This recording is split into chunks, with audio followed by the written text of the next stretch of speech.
Alors les dragons sont présents de très longue date dans l'univers.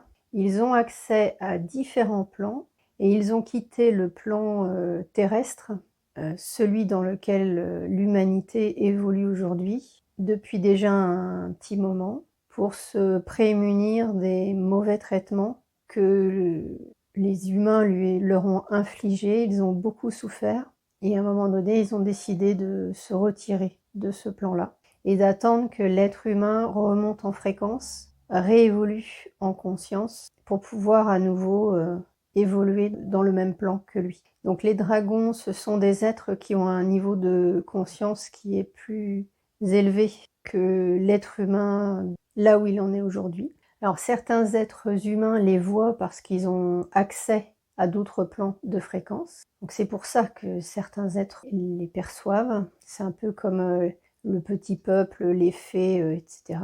Donc en réalité, la distance entre guillemets entre les différents plans, celui dans lequel évolue l'humanité actuellement et celui dans lequel se situe la majorité des dragons, la différence, elle est relativement faible.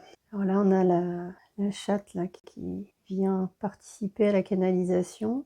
Et donc elle a une autre partie d'elle-même qui est incarnée en dragon, en dragonne, dans un autre plan.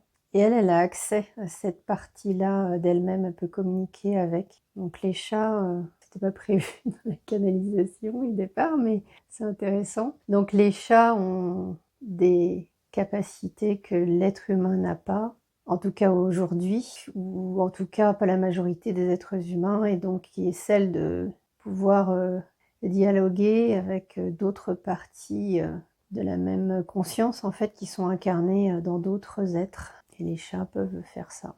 Donc c'est pour ça qu'elle vient.